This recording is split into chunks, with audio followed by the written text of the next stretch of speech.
You are watching On Demand. Please do not try to vote or enter any competition or other interactivity in this programme, as it may not count and you may still be charged.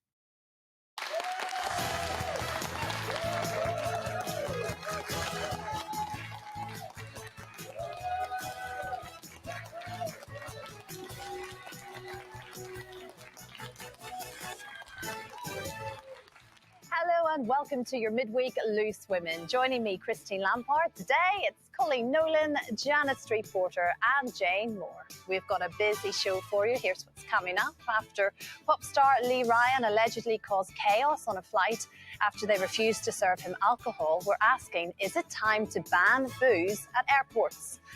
Also on the show, she's gone from Bad Girls to Corrie to Holby City, and now she's heading to the Edinburgh Festival to impersonate us. Deborah Stevenson will be here. And a new study has found that we're happiest in childhood and older age. But what happens in the middle bit? Colleen thinks she's found the secret to happiness. She's going to be revealing all, so to speak. Yeah, didn't tell me that bit. Again. And one more thing. At 1 o'clock, we've got some massive news about the show. Big news, isn't it? Big news. Stay tuned for that. Lots coming up today. First, though, Archie Battersby's parents submitted a last-minute application at 9 a.m. to the European Court of Human Rights to stop their son having his life support turned off today. It looks like they've now been given a little more time, and here's what his mum, Holly, had to say earlier on today. I'm hoping that they step in and give Archie a right to live. I think that he deserves that. We've got 2 other countries have come forward and they've offered Archie treatment. If this country can't treat him, or they're not willing to treat him, where is the harm in allowing him to go to another country? You know, we need to advance like medical technology, I think, or like medicines, and what better way to allow Archie to go to see if this can actually be done. We can only imagine what the family are going through there. And you understand from a parent's perspective, Janet, you want to keep every single avenue open. And it's the hope that you're clinging on to. But it's a very difficult situation for everyone. Very, very difficult. And so what's playing out is the stark, battle between parents who think they know best for their child and doctors who think they've got, all the medical knowledge to give the child the best opportunity they have to live. And in that situation, when it goes into court, a judge has to, consider what is it has to be the impartial observer and rule on what's in the child's best interest. And the British courts have ruled that that Archie has no real chance of a decent quality of life. I mean, from my own point of view, my darling nephew, had a seizure and went into a coma, and I visited him, and I'll never forget, asking the doctor, is he going to come round? What's it going to be like? And he said, well, it's very unlikely. And his hand moved and his eyes flickered, and that gave my brother-in-law hope that he was still alive, and I hoped. But the truth of the matter is, in this situation, that Archie has suffered devastating damage to his brain stem. Now, what bothers me about all this is what's happening in the hospital, the impact on the other children in the hospital, the nursing staff. Is everything now revolving around this? I mean, we saw it before with little Archie Gard and his parents battling to save him at Great Ormond Street Hospital. And it's very, very tricky for the nursing staff in this situation. I mean, everybody with a brain would want this child to live. Of course you do.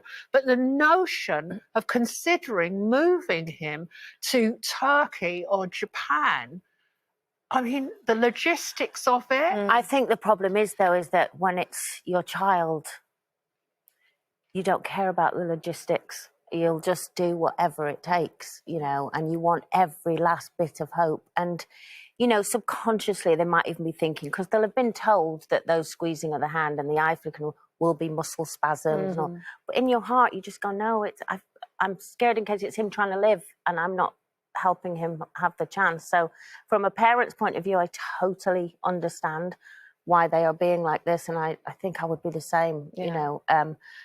But then the logic side of me and someone who's not emotionally involved understands what you're saying as well, that logistically it's not possible and it's, you know, it's not a good outcome either way, because he wouldn't be well enough to go to those countries. How are they going to get him there to survive even the journey, you know? Yeah. And the money side of it and all of those things. But I do understand from the parents, so you'd just be doing everything. I know I would. But doesn't social media make this much more of a intense fight? I mean, we didn't used to have these battles 20 years ago. When a child was in this situation in hospital, parents, you know, we very rarely heard about these kind of battles. But now you can use social media to, you know, further your, you know, to broadcast your anguish, to plead for supporters, to plead for cash.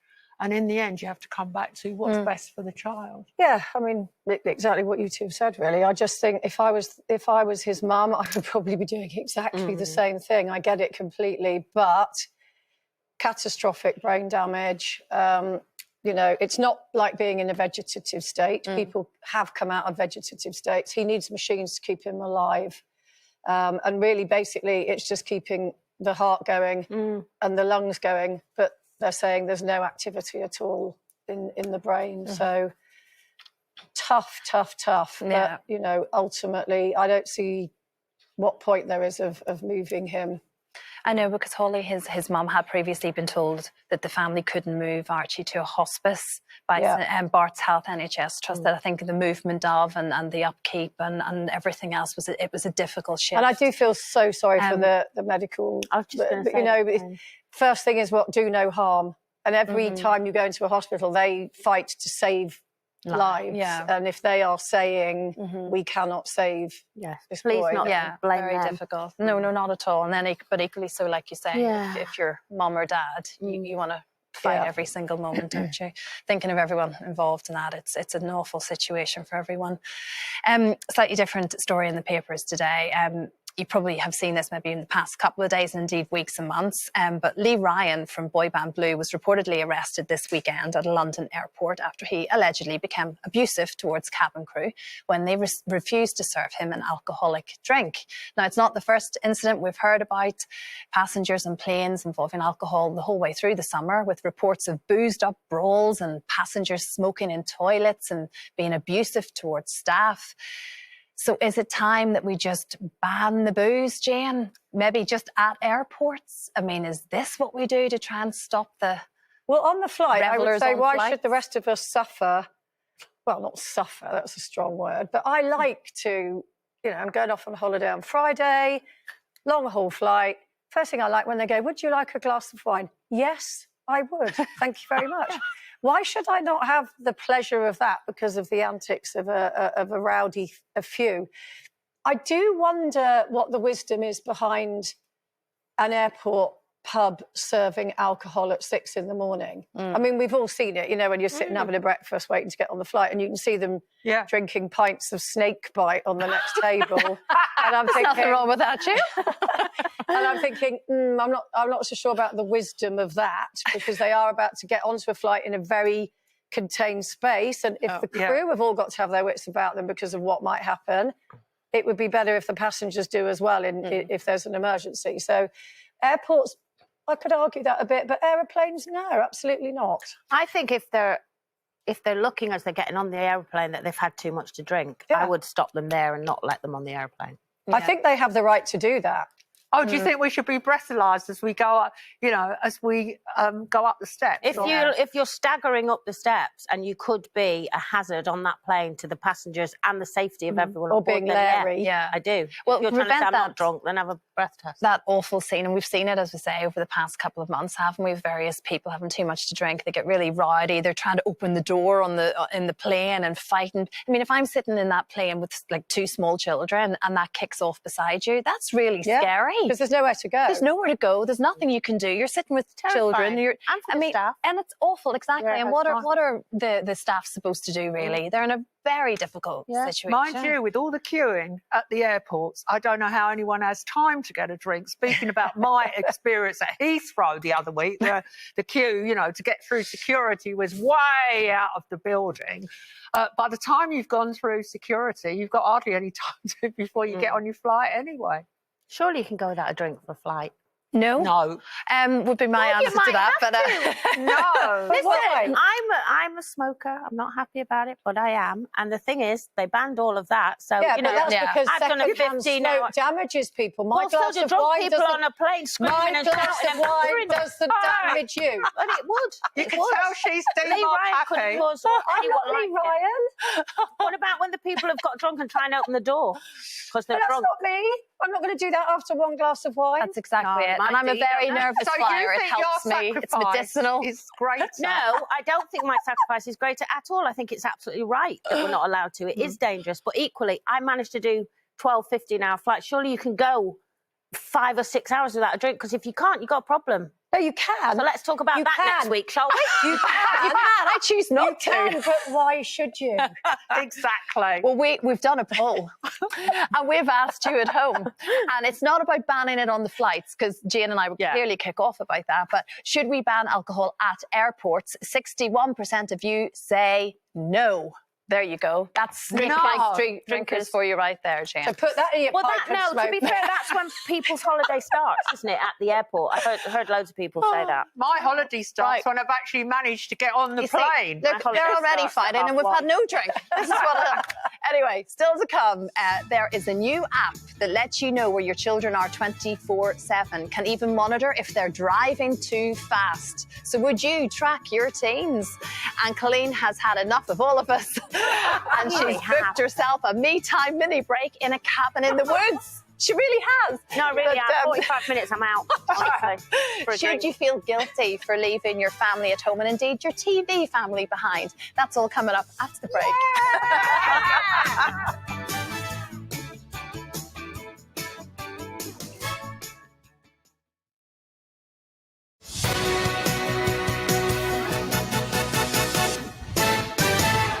Welcome back to Loose Women. Still to come, we've got our mystery announcement. Stay tuned for our massive news that involves you at home. That's all I'm going to say. It's big. It's really big.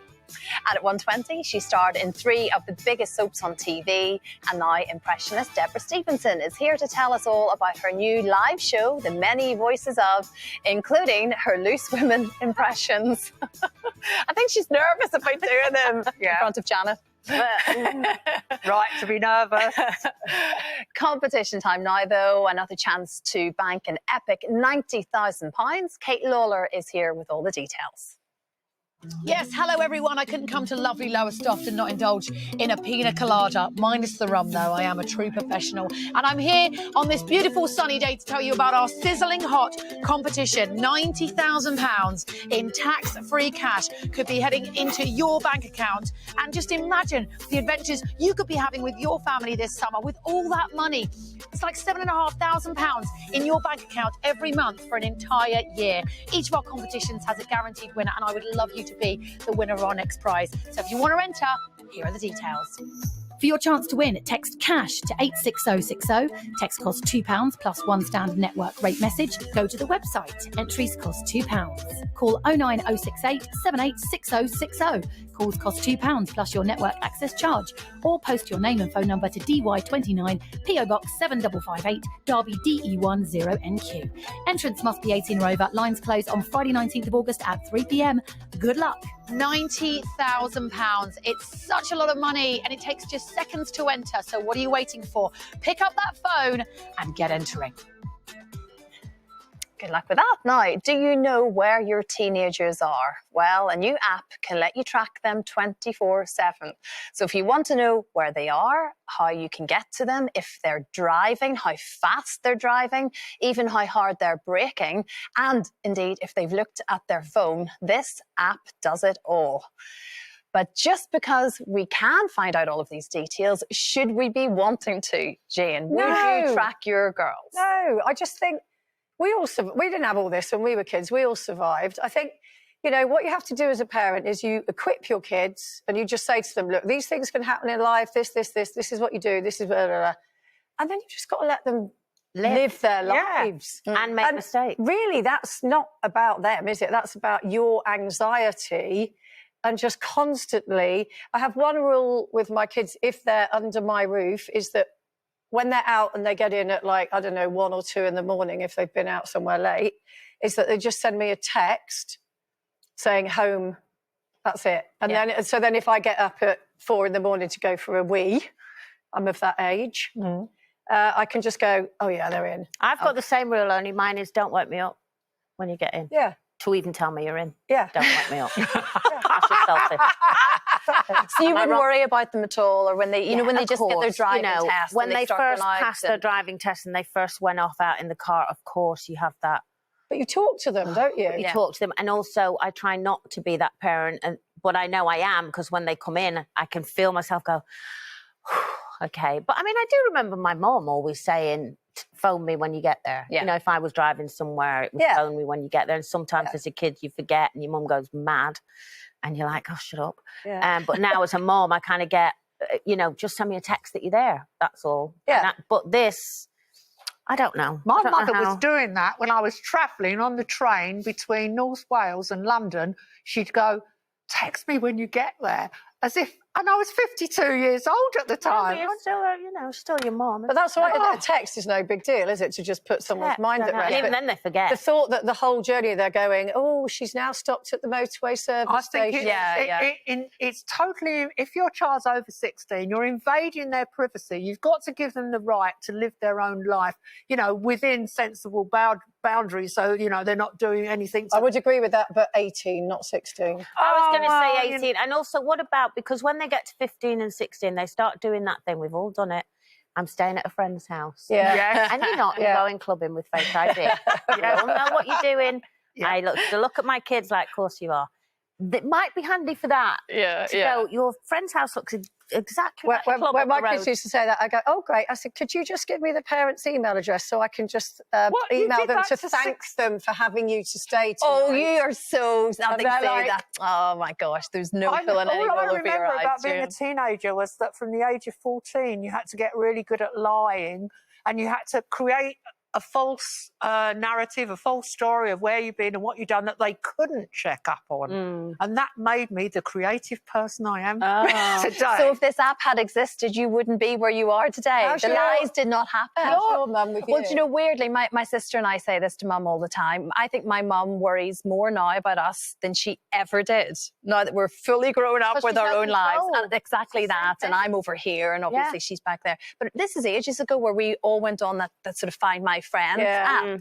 And weirdly, you were just saying there about sending a text when your children come home. But sometimes, say if we don't, or I'm busy with my little ones and I don't get around to doing it, my mum has a look on it and she goes, well, she's home. So she doesn't need the text. So weirdly, it has allowed her to have a little bit of freedom because she can tell where we are. Yeah. But equally so, her if peace. she knows we're out, I'm sure she's sitting on it going, well, she's not home yet. Anyway, that why Find isn't My she home Friends yet? app is And- rubbish because I've got that and I never found any. Had it years. You're just sitting on it. I just sit where are my friends and I go, oh, I ain't got any. It's rubbish. Oh, you're so sad. I'll It's all include completely you. Fake. I'll all of that. include you.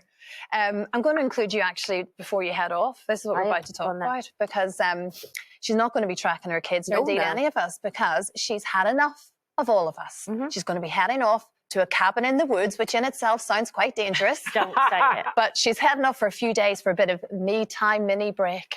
She's not the only one, though. More and more women are choosing to do this. They're going to extremes just to get away from it all. But should we feel a little bit guilty for wanting to leave the family behind and just having that me time? Oh, Colleen, I felt or guilty for about 10 seconds. Did you? Christine, yeah. Did one thing precipitate this? Make you say, that's it, I've had enough, I want to go off by myself. Well, where do I start? I mean, I'd need a whole show. No, it's just because it's something I've never done. And I've always, sometimes you know what it's like. You just think, I just want to be on my own. I don't want to speak to anyone. I don't want to, don't even want to turn my You can wear phone the on. same clothes for 3 days. Yeah, and I just want a timeout. It's basically Yeah. a timeout, and Yeah. it's gonna look. I got them to do these graphics for you because this is like where This I'm is what gonna. it's gonna This will be be. me. Look, Oh, God. cabin. Oh, have you seen that film, Isn't it Cabin in the Woods? Will you stop showing me Yeah. trailers of that Have you seen the scary film movie? Cabin in the Woods? Creaking branches. The classic and owl. corals and bats. Guys, this is awful. Oh. It'll You're be only fine. jealous. You're only I Shadows know. across the window. And let me tell you, do not track me. I was going to say, I It'll could put be you in front of fine. friends. But I think it's really, you know me, I'm always, I think it's so important. I think particularly, I was reading at the weekend, there's a real burgeoning market for middle-aged women, companies finding them solo holidays, because I think, you know, when we've had kids or whatever, we're just all working all the hours God sent, we're burnt out, and then we just get to an age where we just go, I'm going to start doing a few more things for me now. And that includes just sitting in peace. Yeah, because I don't think you do it enough. You know, I I know. booked a holiday for Kira for her birthday. I've got a holiday for Kira and her boyfriend to go away for a week. And I'm doing this, that, and the other, Shane's wedding, all of it. And then all of a sudden I thought, I haven't booked anything for me. And now my kids they've all got their partners, so they don't really want to go with me. Yeah, yeah. So I'm taking Buddy. Me and Well, my I little went buddy. last year. I went to God. Scotland by myself. I just took the dog. And then what did you say earlier? That doesn't count. Well, it was great. I didn't have to talk to anyone. The dog was a great audience, very receptive, and he was a good companion. I'd rather have a week Oh, with yeah. the dog. Doesn't Me answer too. that. I'm bringing my little dog with me, Yeah. just so it gives me a reason. Christine, you're the only one among us who's in that young children Young children phase, now. Do exactly. you sometimes think, I wish I was just... Well, even it's just to be able to go to the bathroom for 5 minutes on your own, you know, have a shower. Those sort of simple things would be quite nice. But equally, I had one night on my own, and my sister and Frank had the little ones, and I came back down here to London for one night. And it was really, really weird.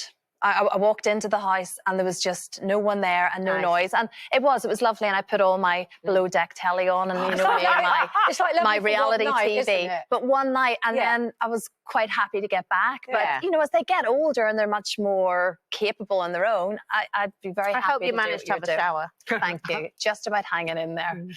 Still to come, we've got some very exciting news about the show. We cannot wait to tell you what's happening next month.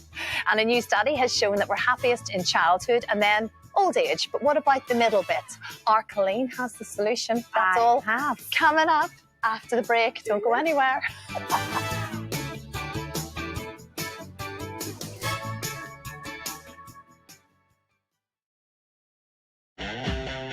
On Monday, Loose Women will be joined by Corrie favourite Sam Aston and his wife Bryony. They'll be sharing an honest account of family life, from health to happiness and hypnobirthing. Chaos. Sam and Bryony Aston, plus their mini-me's. Monday from 12:30.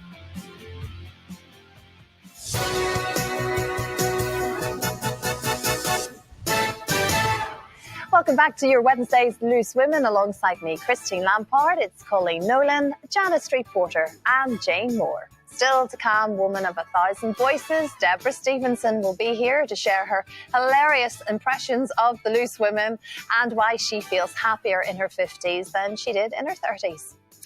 Time now, though, for the very exciting news. We've been teasing it all day. Colleen, what is Christine, it is. It really is. But it's not about me for once. It's about you. Yes, you at home. Over the past 2.5 years, it's been a bit lonely and empty in here. I mean, we've got our lovely crew, but sorry, crew. As much as we love you, you're just not quite enough. Now, this studio needs filling up. So from early September, we are bringing back the studio audience, guys.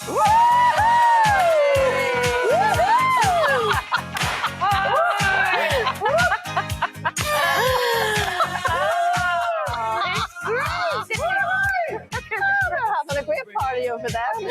That looks like the worst party I've ever seen.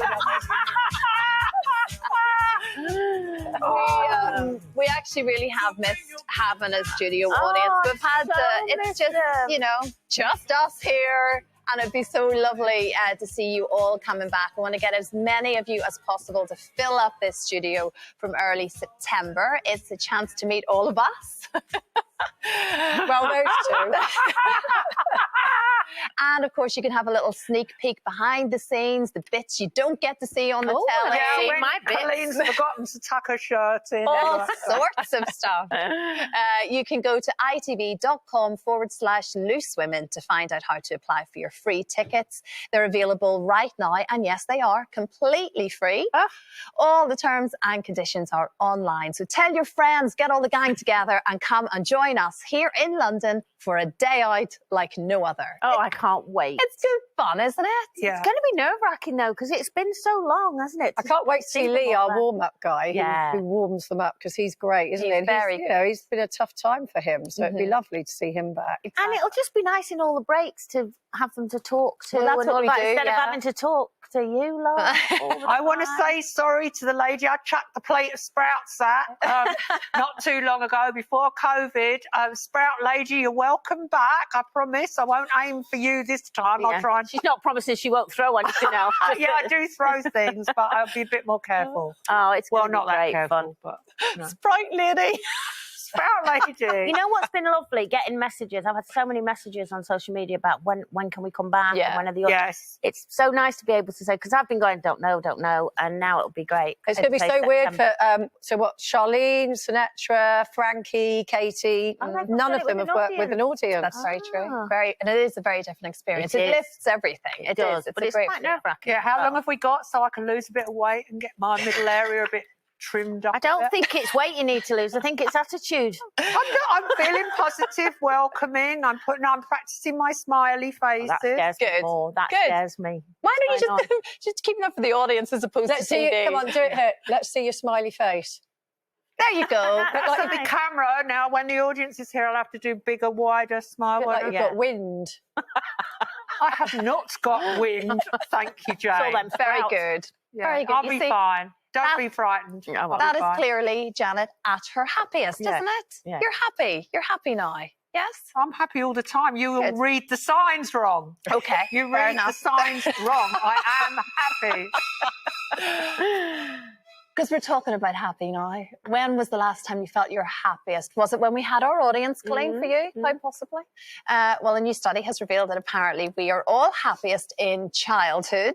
It dips a little in our 20s and 30s, but then as we get older, we get happier again. So do you agree with that, Colleen? Do you think you're in a fairly happy, content phase now? I think I'm in my happiest phase now, and I think I have been for about, probably the last 3 years. But I'm not saying I wasn't happy, Yeah. all There's through different life. versions but there's of, different isn't it? versions of it, Yeah. and I think it would be weird to think you'd been happy your whole life, because that's what life is about. And I think 20s and 30s, you're much more worried, aware of yourself and aware of what other people think and blah, blah, blah. And I think for the last 3 or 4 years, I've been really happy because, as scary as it was, I decided for the first time in my life to absolutely take control of it. And that's where my happiness came. Because I thought I wasn't in a happy place at that point, and I thought no one can do anything about this except me. So I had to make scary decisions, i.e., had to end my marriage at the time. Worked out great because now me and him are like best friends.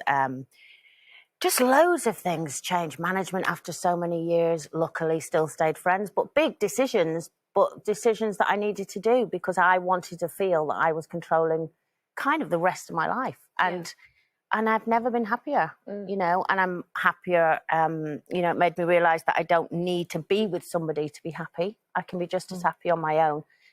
Meeting someone can add to that, but I'm just as happy on my own. Yeah. And I think, in my 50s now, that's been it's never, for me, it's made me realise it's never too late to change something that you're not happy with. It's just never too late. Feel the fear and do it anyway. Yeah, as and they have the say. courage. Have the courage Have to the do courage, it. and sometimes it works and sometimes it doesn't. But I will say that as a society, we're far too obsessed with being happy and the need to be happy, because it might be more realistic to set your expectations a bit lower and think, well, I'm going to do the best I can today, because if you set a goal of happiness, you will fail at it, and it'll be another thing you can fail at. And I'm not really in favour of that, because I think women beat themselves up far too much about too many things.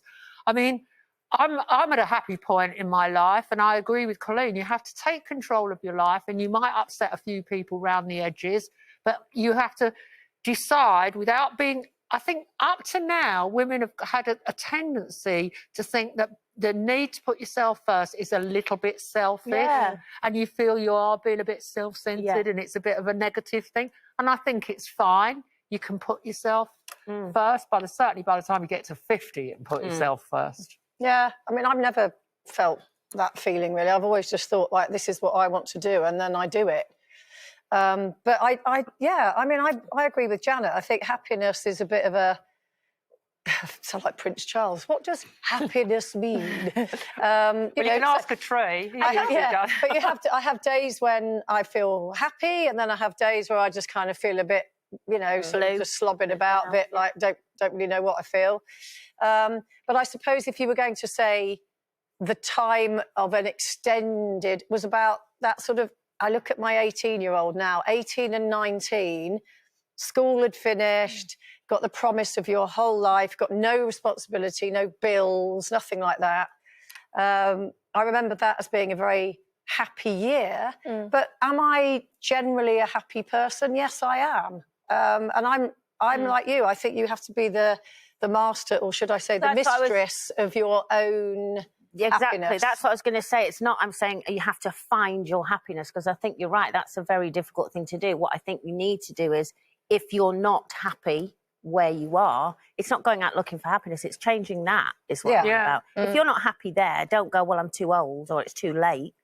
Do something about it. People tend to make bucket lists, for example, of things they're going to do, as if doing all those things is going to make your life happier. Whereas the happy things in life are so simple. Like in the morning, I can go for a 15-minute walk and be perfectly happy because I'm not talking to anyone. I can hear the birds and I can get from that 15 minutes enough experience of just, being in the moment. In the moment. Yeah. It's sort of contentment, isn't it, as well, I think. I generally try to be happy. Of course, you can't be happy all of the time. That's just life, isn't it? But I try to see the happiness in moments, and little things make me happy. Even just the other day, getting them both. So what? I know you did, and I'm going to embarrass you now. This moment is, you've done dinner time. The house is a bit of a mess. You've done dinner time, I've done bath time, and I know they're nice and clean, and I've got them in their pajamas just before bed. And see that tiny little moment, and then I get the kids sorted. Yeah, but I love that moment of thinking, they're all clean, ready for bed. Yeah. Little tiny moments of contentment during the day. I feed from that as well. Occasionally, yes. And obviously, we're talking about life in general, not if you've got something in your life that's awful that you can't do anything about, like a medical issue or whatever. Yeah. But just generally, the little things. It's like if you're not happy with something, as you say, change it. You can change it. Do Scary, it. though. Do it and do it today. Still to come, Queen of Impressions, Deborah Stevenson, will be here to talk about her new Edinburgh show, and time on not one, not two, but three of the biggest soaps ever. We're going to be talking to Deborah about all of that after this.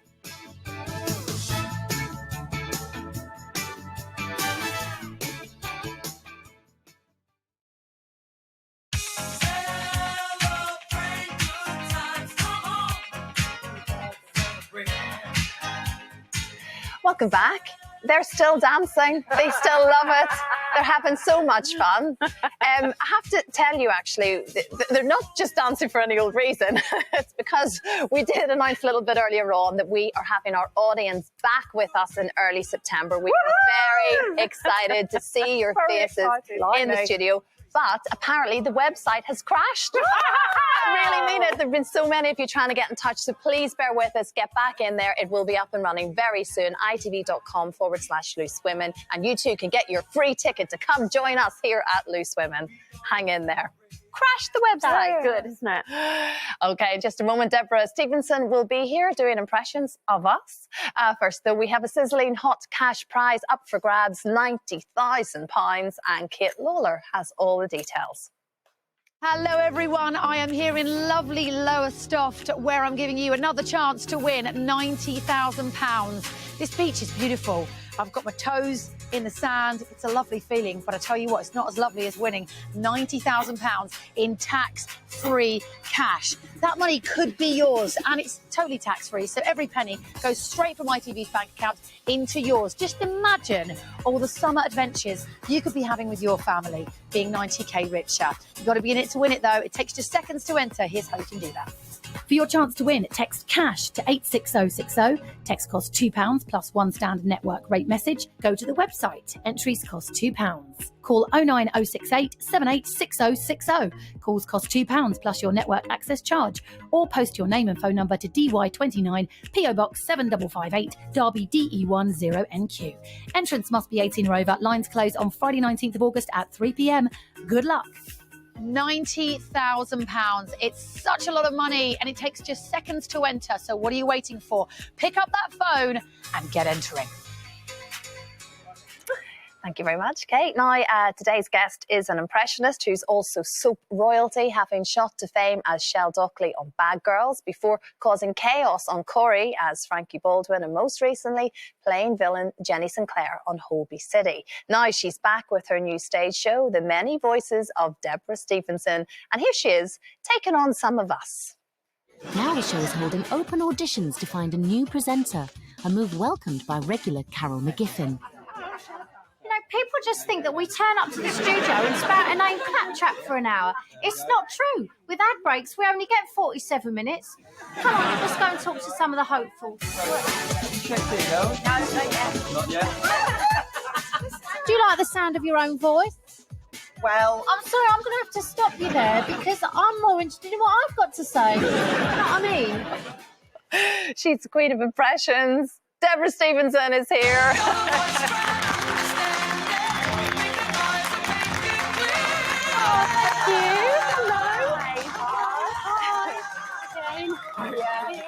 I mean, Deborah, we are sitting ducks for this, really, aren't we? There's a lot of content just by watching us. There is indeed. You're in the show. Yeah, in the Edinburgh show. It's got, really? Got to have Loose Women sketch. Yeah, definitely. And this Edinburgh show that you're doing, when was the last time? 30 years ago or something? 30 years ago, yeah. So I was 20. And that's when I did my last show, my actual own show there. And what's made you want to go back and do that again? I think it's, when someone says you're not allowed to do something, you relate to this, makes you want to do it more, doesn't it? So those couple of years of not really being able to go out and do any live shows just made me want to do it. So the opportunity was there, and I thought, yes, you have to grab these opportunities by the... And it's not just impressions. Now, we're going to put you off if we come and sit in the audience. Because I love going to the Edinburgh Festival. I did a one-woman show there, 2004, 2005. And I just get fixated on the people in the front row. I was dreading, people I knew coming. But we can come. Oh, I'd love it. Please do. We won't put you off. Please do. No, I actually really like it. Unless you decide to. Yeah, of course. There's a lot of singing in there as well. I know Kate Bush is making an appearance, very relevant right now, and various other characters. I mean, that's a big show if you're kind of taking on a lot of those kind of iconic characters. Yeah, definitely. Well, I had to really cut it down because I did have a 2-hour show that I was taking around theatres a few years ago, and I've done the cruise ships and that sort of thing. So I cut it right down, actually. But yes, I had to do Kate Bush because it was so funny for me. It was one of my very first impressions that I started doing when I was about 6 or 7, along with Margaret Thatcher, and of course it was Wuthering Heights, and now of course we've had number 1 very recently, Running Up That Hill to Deal with God, or whatever it is. Now, are you working on Liz Truss? So clearly I am the most suitable candidate for the job. Have you seen my CV? I started off visiting pork markets. And making an inane grinning. Do you remember? She does that weird thing with the voice, because I've read that she's possibly had voice training, and I think you can tell she has changed her voice because now it's kind of channeling Maggie, isn't it? A little. Yeah, I think so, and also the dress sense. I think we've noticed, but there will never be another me. So tell us about who, because obviously Margaret Thatcher had that very distinct way. Janet obviously has a very distinct way of Very talking. distinct. Is that easier to do? Yes. Yeah. Yes. You're really difficult, Jane. I had a little go. I thought, I'll just have a quick look at Jane and I'll just do a little bit of YouTube. And I thought, I'm not going to get that in a few minutes. Because they don't It's gonna really take have a bit of a hybrid accent. So I suppose if there's, it's a bit like we were saying to your friend John Coleshaw, who was on the other day. It's a bit like drawing a cartoon, isn't it? Yeah. When somebody's got, I don't know, like big ears, Features, they're yeah. easier to do a caricature on. What? And when what you've is she got trying to Janet's say? voice. But yeah, I mean, I I would don't look mind for... you doing me. I can live with that. But when Kenny Everett did me, I hated it. And when Pamela Stevenson did me, I hated it even more. Well, then, of course, everybody did Pamela Stevenson doing you. I know, it was Yeah. ridiculous. Yeah. But you can do me. It's all You right. do I so. think I can manage it. I might do. Do some of the list. So, okay. Oh, I feel like I'm turning into Stacey Solomon. Today on Loose Women, we're talking about body hair. Should you have it or not? What about you, Janet? Start us off. Oh, I've got loads of it. I'm airier than Chewbacca's plug hole. What about you, Ruth? Yeah, we've all heard about your airy legs. How dare you? Eamon loves my fur leg warmers. Tell it, Gloria. Break it up, ladies. At least you're not like one of those hairless cuts. That's so good. Oh, I'm just curious about Kay Adams as well. She's got a wonderful yeah. voice. Yeah. She's got that kind of voice that makes you take notice of her. Doesn't Yeah. she? I'm a very serious journalist, so I will not be joining in this conversation about hairless cats.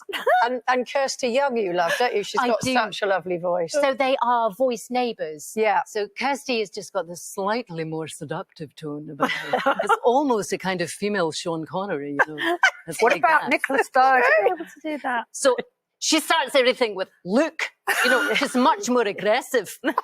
Yes, but when it comes to Nicola Sturgeon, let's just ignore her. And your favourite Lorraine, another Scottish one. Very, very much so, indeed. Very, very. No, she's wonderful. No, that's very. I've met her before. I've met her before a few times, and one of the times was She's gone. Well, you're so kind. No, you aren't. You're so nice. I was behind her in a queue. In a queue. It seems weird being behind her in a queue, not for a nightclub or anything, but for it was at the BBC at radio, and I didn't know that this lady standing in front of me was Lorraine Kelly. But the receptionist said, "And what's your name?" And she said, "Lorraine Kelly." And I couldn't help it, but I was a bit mischievous, and I said, "No, I think you'll find that's me." And she looked around and she went, "Oh my God," she said, "you totally freaked me out, but it's you."